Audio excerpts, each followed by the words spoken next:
it now turns out that in healthcare, the Care Quality Commission is actually giving out 3.5 hour-long carbon literacy seminars during working hours. I mean, you're working in a job, right? Imagine, I mean, that's almost the entire length of my radio show, stroke TV show, 4 hours.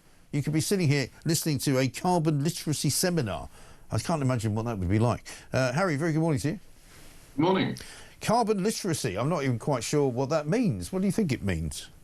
It's very curious. I wish I could say I was surprised about this latest nonsense, but of course, we've seen it all before. It is just another example of that massive disconnect between, what the public priorities are and what our elite institutions think the priorities should be. I've actually got a friend who's a junior doctor now. They have to be known as resident doctors.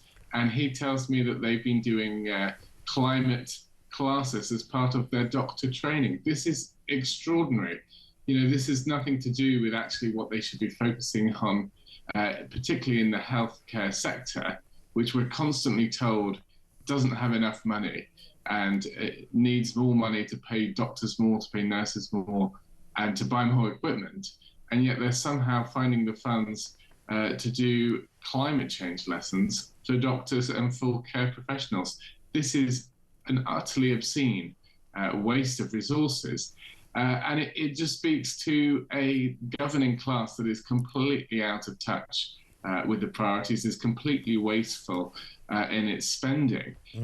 This net zero obsession has to end. It's draining resources in pretty much every public sector institution that you can think of.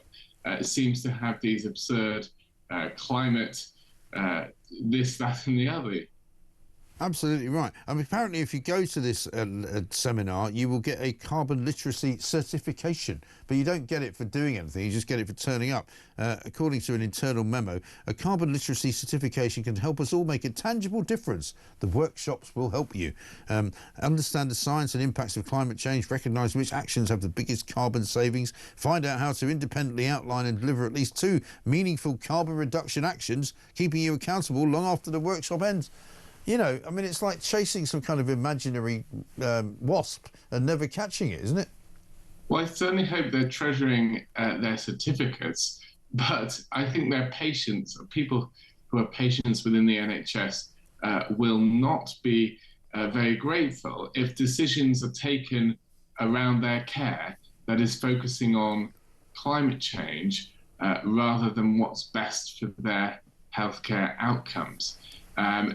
Those two priorities may not always be aligned. And of course, the people directing these courses like to think that everything can be, magically aligned, and what's best for people's health will apparently be best for the climate as well. But the reality will be, in some situations, maybe those two agendas won't align, and doctors will be maybe putting the climate and climate change considerations before people's health. And that is just a shocking thing to be considering.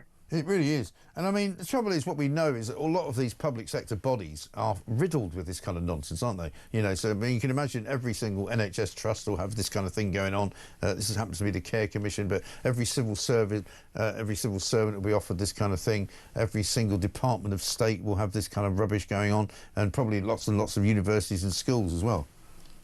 Yeah, the green blob just grows and grows with every day. There seems to be no limiting its power. We've got Ed Miliband now as Energy Secretary, and he is giving an extra impetus to the race to net zero. But what's interesting is that there is now a growing political backlash. Yesterday we saw Unite the Union put out a video that was very critical of Ed Miliband, and they said, no ban without a plan. They were talking about jobs in the North Sea, and they were trying to protect their many workers who work in the North Sea in high-paid, high-skilled jobs, sometimes dangerous jobs, getting us the vital energy that we need. But what I found unfortunate was that they were saying no ban without a plan. I don't want these people's jobs to be banned whatsoever. Even if Ed Miliband did have a plan, that doesn't mean he should be able to destroy livelihoods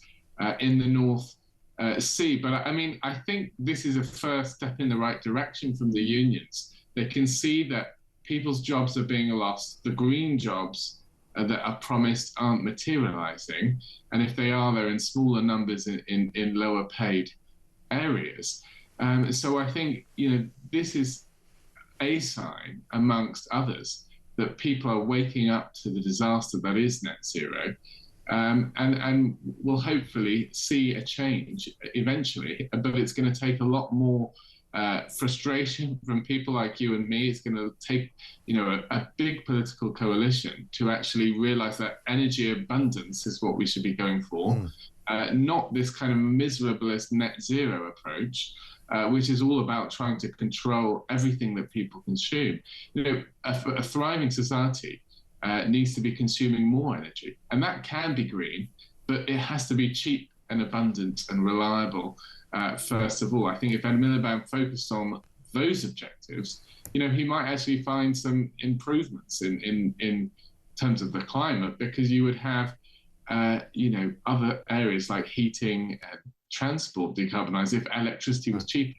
But we have the most expensive electricity in the world at the moment. Thank you very much indeed. Harry Wilkinson there, Director of Policy at Net Zero Watch.